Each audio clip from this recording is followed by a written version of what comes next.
Sebaik apapun kita, sesoleh apapun kita, jika perlakuan kita buruk terhadap orang tua, tidak akan pernah turun keridhaan Allah terhadap diri kita. Demi Allah, jangan pernah mengaku soleh sebelum memuliakan orang tua kita, hadirin yang mulia. Apa yang pernah kalian berikan kepada orang tua? Lebih sibuk terhadap istri dan anak.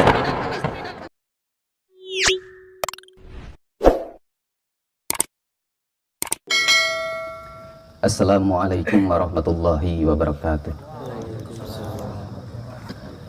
Hamdan wa syukran lillah, wassalatan wassalaman ala rasulillah wa ala alihi wa sahbihi wa mawalah.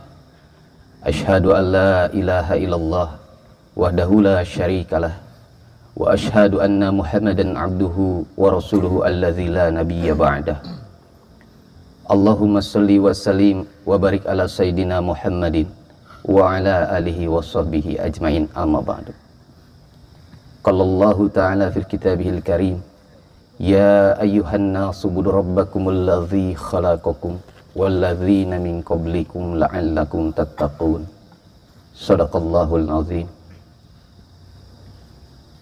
Puji dan syukur milik Allah subhanahu wa ta'ala, karena dialah Allah satu-satunya zat yang maha kuat. Segala sesuatu selain Allah hanya diberikan kekuatan sedikit dan terbatas. Apa kuatnya lutut kita tanpa pertolongan Allah subhanahu wa ta'ala? Sementara ratusan orang meminta kepada Allah hanya ingin bisa digerakkan untuk bisa berjalan. Apa kuatnya diri kita di hadapan Allah subhanahu wa ta'ala? Sementara hanya untuk menyambungkan daripada huruf alif terhadap lam saja butuh pertolongan Allah. Tapi lihat diri kita, kasih sayang Allah begitu mutlak terhadap diri kita, yang mana kecintaan Allah, kata para ulama, ketika Allah subhanahu wa ta'ala mencintai seorang hamba, maka hamba tersebut akan disibukkan dalam amal-amal kebaikan. Dari semenjak kita datang sampai hari ini, Allah sayang kepada kita, disibukkan dalam perkara-perkara kebaikan. Disadari atau tidak hadirin, setiap hembusan yang keluar dari hidung kita dari awal kita datang, semakin menjauhkan kita dari kehidupan di dunia ini, hadirin yang mulia. Setiap kedipan mata berkurang satu jatah kita kedipan hidup di dunia ini. Ucapan kita, setiap manusia melakukan perjalanan yang sama, baik dia muslim, non muslim, bahkan orang kafir sekalipun, melakukan satu perjalanan yang mana perjalanan tersebut adalah perjalanan menuju akhiratnya Allah subhanahu wa ta'ala. Dan seluruh manusia akan melewati satu gerbang yang sama yang namanya kematian. Hadirin yang muliakan Allah subhanahu wa ta'ala, Allah subhanahu wa ta'ala menciptakan di dalam hati manusia ini satu perasaan, yang mana ketika seorang manusia memiliki perasaan yang benar ini kepada Allah subhanahu wa ta'ala, maka ampunan Allah subhanahu wa ta'ala atas dirinya begitu besar. Panasnya daripada api neraka yang 70 kali lipat daripada api dunia, hadirin yang mulia. Sehingga Rasulullah Shallallahu Alaihi Wasallam pernah bercerita kepada para sahabat bahwa pamanku Abu Thalib akan masuk daripada nerakanya Allah Subhanahu Wa Taala dan mengalami siksaan teringan. Maka para sahabat bertanya, ya Rasulullah, apakah siksaan teringan daripada nerakanya Allah Subhanahu Wa Taala? Maka Nabi SAW menyampaikan siksaan teringannya daripada nerakanya Allah subhanahu wa ta'ala, yang mana seseorang dipakaikan sandal atau terempah dari api neraka, maka otaknya yang mendidih. Itu baru siksaan yang teringan. Bayangkan siksaan yang terdahsyat, hadirin yang mulia, yang diberikan oleh Allah subhanahu wa ta'ala terhadap hamba-hambanya yang tidak pernah mau taat. Ajibnya panasnya api neraka. 7 samudera yang Allah subhanahu wa ta'ala ciptakan di atas muka bumi ini tidak akan pernah mampu memadamkan daripada kerikilnya batu neraka, hadirin yang mulia. Bukan batu yang besar, kerikil pun tidak akan padam dengan 7 samudera, hadirin yang mulia.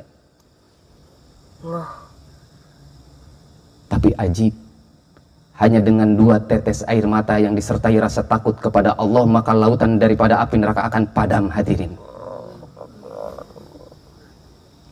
maka air mata yang selalu kering tidak pernah basah karena takut kepada Allah Subhanahu wa ta'ala akan mengalami penderitaan yang luar biasa di akhiratnya Allah Subhanahu wa ta'ala. Siksaan Allah Subhanahu wa ta'ala abadan abada, hadirin yang mulia. Seseorang yang mati tanpa membawa keimanan kepada Allah Subhanahu wa ta'ala, maka dia akan merasakan penderitaan yang abadan abada, selama-lamanya. Seseorang yang mati membawa iman walaupun dia sebesar zarah, maka dia akan mendapatkan daripada surga yang luasnya 10 kali dunia dan kebahagiaan yang selama-lamanya. Seperti apa selama-lamanya? Seandainya satu dunia Allah Subhanahu wa ta'ala jadikan daripada lumbung padi, hadirin, yang dipenuhi oleh padi-padi, dan setiap 5 tahun datang seekor burung untuk mengambil daripada satu padi, meninggalkan lumbung padi tersebut, datang kembali 5 tahun, berulang kali, maka suatu saat walaupun dalam waktu yang sangat lama, pasti padi tersebut akan habis, hadirin yang mulia. Tetapi siksaan Allah bagi orang yang mati tidak membawa iman tidak akan pernah habis selama-lamanya. Air mata yang jatuh karena takut kepada Allah Subhanahu wa ta'ala, Allah Subhanahu wa ta'ala akan pandang, hadirin yang mulia. Dan air mata yang jatuh karena takut kepada Allah adalah harga yang mahal, karena air mata tidak akan pernah ada di langit, hadirin. Air mata hanya ada di dunia. Bahkan para malaikat pun yang soleh, yang taat kepada Allah tidak pernah mengeluarkan daripada air mata mereka, sehingga air mata begitu mahal di langit. Ini waktunya kita banyak-banyak menangis karena dosa kita dan takut kepada Allah Subhanahu wa ta'ala. Seorang sahabat, Salabah bin Abdurrahman, yang mana hari demi harinya melayani daripada hajatnya Rasulullah sallallahu alaihi wasallam, berumur 15 sampai 17 tahun diceritakan oleh para ulama. Setiap hari hanya melayani Rasulullah sallallahu alaihi wasallam dan melakukan daripada perintah Nabi. Satu kali dia berlari dengan berjinjit, berjalan dengan punggung kaki. Ditanya oleh sahabat-sahabat yang tua, "Wahai Salabah bin Abdurrahman, mengapa engkau berjalan begitu cepat?" Maka Salabah menjawab, "Aku menunaikan daripada perintah Nabi sallallahu alaihi wasallam dan aku ingin segera kembali kepada Nabi sallallahu alaihi wasallam karena kerinduan aku memandang wajah Rasulullah sallallahu alaihi wasallam." 1400 tahun yang lalu, dan tidak pernah akan nampak lagi wajah yang mulia baginda Rasulullah sallallahu alaihi wasallam. Hadirin yang dimuliakan Allah Subhanahu wa taala, dengan kecintaannya yang begitu dahsyat kepada Rasulullah, maka Rasulullah perintahkan, "Wahai Salabah, tunaikan satu hajatku menuju daripada kota Madinah." Maka Salabah bin Abdurrahman pergi dengan terburu-buru dengan wajah ceria membawa tugas yang diperintahkan oleh Rasulullah sallallahu alaihi wasallam. Memasuki daripada satu kampung, tiba-tiba pandangan daripada Salabah bin Abdurrahman terlihat kepada rumah yang mana rumah tersebut tidak tertutup pintunya sama sekali. Sutrohnya terbuka, satirnya terbuka, sehingga aurat daripada rumah tersebut terlihat dari luar. Padahal Salabah bin Abdurrahman tidak sengaja memandang rumah tersebut. Ajib, hadirin yang dimuliakan Allah Subhanahu wa ta'ala. Ternyata di dalam rumah tersebut pandangan Salabah bin Abdurrahman tepat menuju daripada satu ruangan, yang mana ruangan tersebut digunakan oleh perempuan yang sedang mandi dan terlihat daripada auratnya. Maka Salabah menundukkan kepalanya dan berkata kepada dirinya, Salabah telah melakukan dosa yang sangat besar dan Salabah adalah orang yang munafik. Hadirin, ini dosa bukan yang disengaja. Dosa yang tidak disengaja karena pandangannya langsung terarah ke dalam. Tapi apa yang terhujam di dalam hatinya, dia merasakan itulah dosa yang paling besar, hadirin yang mulia. Padahal dia tidak melakukan dosa yang disengaja. Hari ini mata kita dari awal membuka mata kita dari subuh, kita telah melakukan daripada beribu-ribu maksiat, hadirin yang mulia. Tanpa didasari daripada rasa penyesalan yang dahsyat kepada Allah Subhanahu wa ta'ala. Bahkan kita menikmati daripada pandangan kemaksiatan kita, tanpa merasakan daripada ingin bertobat kepada Allah Subhanahu wa ta'ala. Padahal hadirin yang mulia, Allah menitipkan kedua mata ini untuk digunakan syukur kepada Allah Subhanahu wa ta'ala. Maka Salabah bin Abdurrahman tiba-tiba lupa terhadap perintahnya Rasulullah dan hanya fokus terhadap dosanya, sehingga berjalan tidak karuan, ke kiri ke kanan berhari-hari. bahkan sampai 40 hari tidak pulang, hadirin yang dimuliakan Allah Subhanahu wa taala, hanya karena satu dosa yang tidak disengaja. Dosa yang tidak disengaja. Bersembunyi di atas bukit hanya untuk menangis kepada Allah dan bertobat kepada Allah 40 hari 40 malam. Setiap sore hari dia turun untuk meminta susu kepada seorang pengembala kambing. Setelah perutnya kenyang, dia kembali ke atas untuk menangis dan bertobat kepada Allah Subhanahu wa taala. Setelah 40 hari Rasulullah sallallahu alaihi wasallam bertanya kepada para sahabat, "Di mana Salabah bin Abdurrahman?"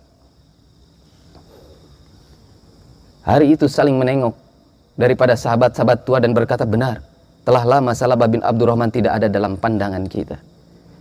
Nabi sallallahu alaihi wasallam atas wahyu dari Allah memberitahukan kepada para sahabat bahwa Salabah bin Abdurrahman berada di satu bukit di antara Mekah dan Madinah. Datang kepadanya dan sampaikan apa yang aku perintahkan.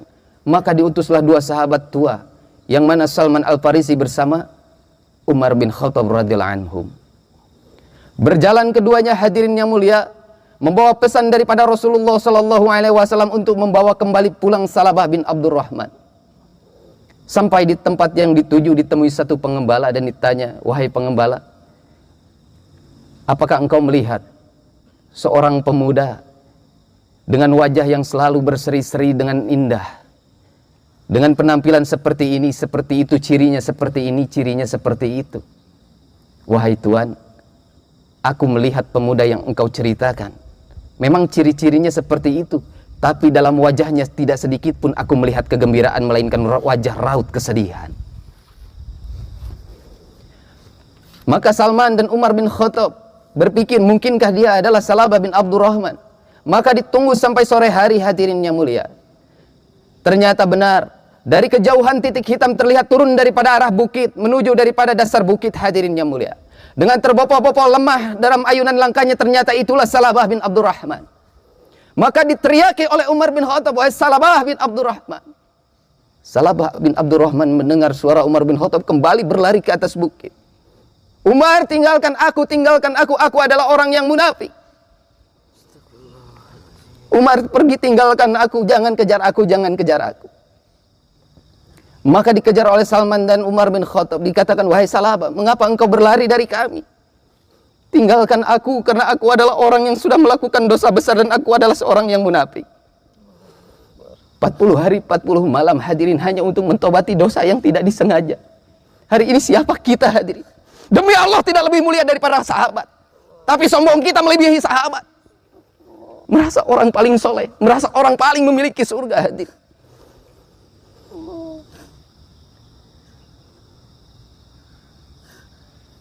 Maka dikatakan, "Wahai Salabah, Rasulullah rindu kepada engkau." "Benarkah Rasulullah rindu kepada engkau?" "Tidak Umar, aku takut ayat Allah turun mengenai daripada perbuatanku." Maka semakin dibujuk, akhirnya mau, hadirin yang mulia.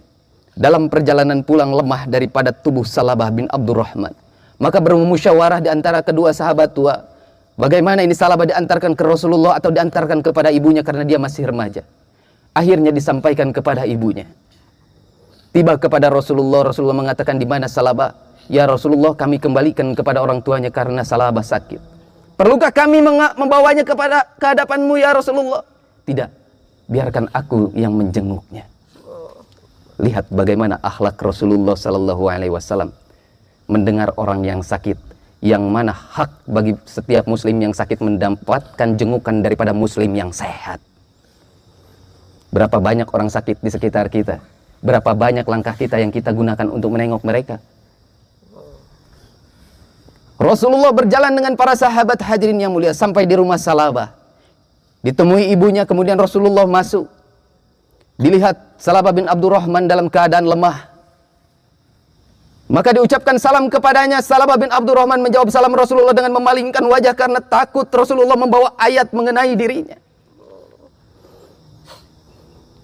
Rasulullah yang mulia duduk di sebelah kepala Salabah bin Abdurrahman dan mengangkat kepalanya disimpan di atas paha Nabi sallallahu alaihi wasallam. Momen yang sangat indah yang tidak akan pernah kita dapatkan, hadirin yang mulia. Tidur di atas pangkuan Nabi sallallahu alaihi wasallam. Tapi Salabah bin Abdurrahman melepaskan, menggelengkan kepalanya lepas daripada pahan Nabi. Nabi mengangkatnya kembali berulang kali sampai 3 kali. Kenapa Salabah, engkau tidak ingin tidurkah di pangkuanku? Ya Rasulullah, aku tidak pantas. Aku tidak pantas tidur di atas pangkuanmu karena aku orang yang paling berdosa.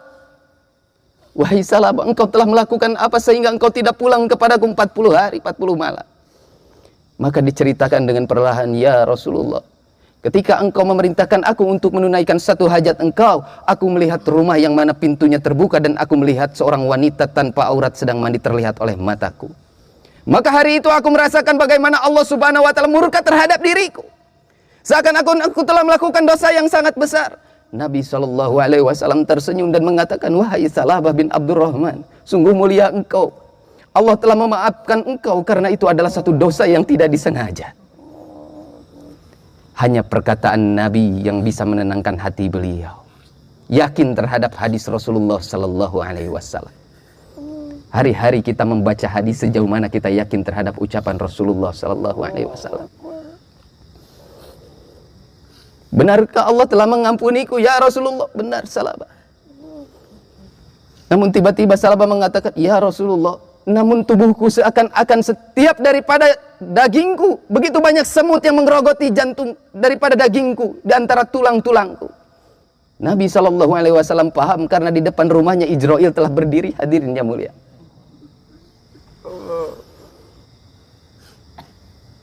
Maka ditalkin oleh Rasulullah SAW di atas paha Nabi SAW, Salabah bin Abdurrahman wafat dalam mengucapkan kalimat thayyibah di atas pangkuan kekasihnya Allah Subhanahu wa taala. Mati mulia asbab mentaubati satu dosa yang tidak disengaja, hadirin. Bahkan Nabi SAW yang menyolatinya, Nabi SAW yang menguburkannya. Bahkan hadirin, selepas daripada penguburan Salabah bin Abdurrahman, di antara kerumunan para sahabat, Rasulullah berjalan dengan punggung kakinya, dengan tergesa-gesa sehingga para sahabat bertanya, ya Rasulullah, apa yang engkau lakukan? Bahkan kami tidak pernah melihat engkau melakukan hal yang demikian. Demi Allah, kata Rasulullah, seandainya kalian melihat apa yang aku lihat, hampir seluruh malaikat turun untuk menyolati daripada jenazah Salabah bin Abdurrahman.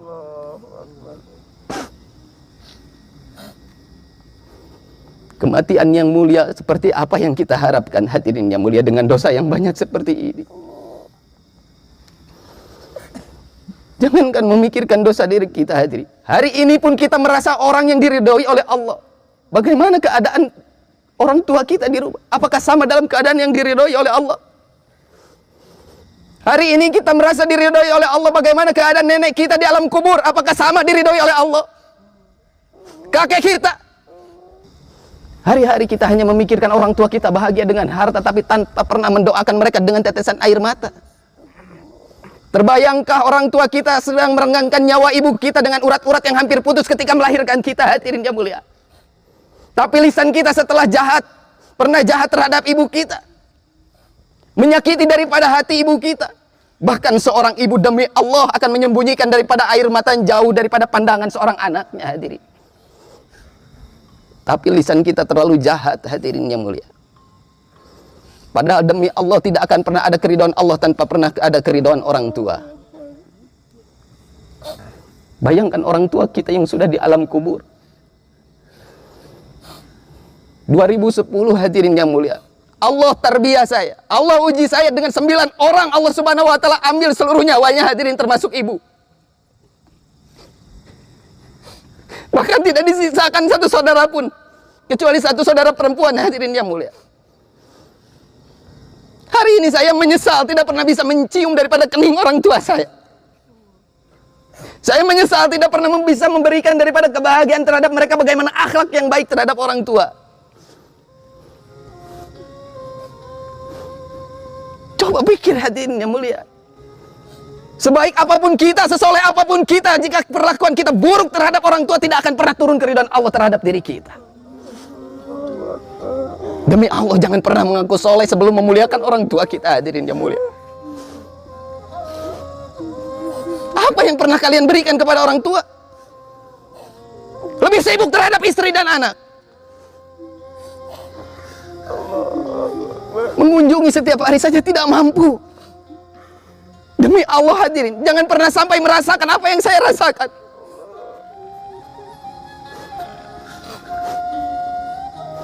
Bahkan alhamdulillah Allah sampai hari ini ilhamkan kepada saya setiap amalan yang buat. Ya Allah, demi Allah saya ridho setiap kebaikan saya untuk orang tua saya di alam kubur.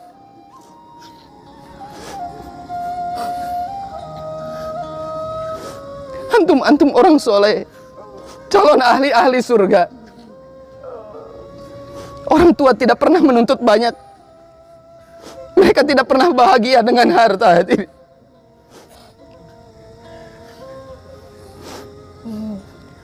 Mahal pengorbanan mereka membesarkan diri kita. Jangan sampai menyesal. Perjumpaan kali ini, niatkan dalam hati kita adalah perjumpaan yang akan merubah 100% diri kita akan jauh lebih baik di hadapan Allah Subhanahu wa taala dan di hadapan orang tua kita. Ya Allah, pandang daripada air mata kami, ya Allah, jadikan kami orang yang jauh lebih baik daripada hari ini, ya Allah.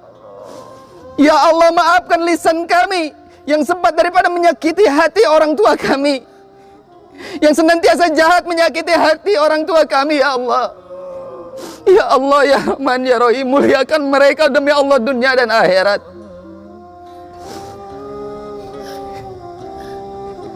Ya Allah, kami lemah, ya Allah. Bimbing kami, ya Allah. Kami tidak perlu terlihat soleh di hadapan orang lain, ya Allah. Muliakan orang tua kami. Muliakan orang tua kami.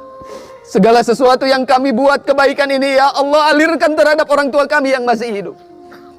Ya Allah, jadikan setiap kebaikan yang kami buat, amal-amal baik, menjadi ladang pahala bagi orang tua kami yang telah meninggalkan kami, ya Allah. Demi Allah, mata kami buta terhadap alam kubur, ya Allah.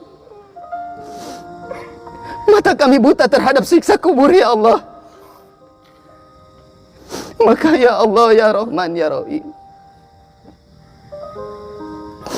cukup keridhaan Engkau, ya Allah, di atas ketidakberdayaan kami, ya Allah. Cukup keridhaan Engkau, ya Allah, di atas kelembahan kami, ya Allah. Rabbana atina fid dunya hasanah wa fil akhirati hasanah wa qina adzaban nar wa qina adzaban nar wa qina adzaban nar. Wa sallallahu ala sayidina Muhammadin nabiyil ummi wa ala alihi washabihi wa baraka wassalam. Subhana rabbika rabbil izzati amma yasifun, wassalamun alal mursalin walhamdulillahi rabbil alamin.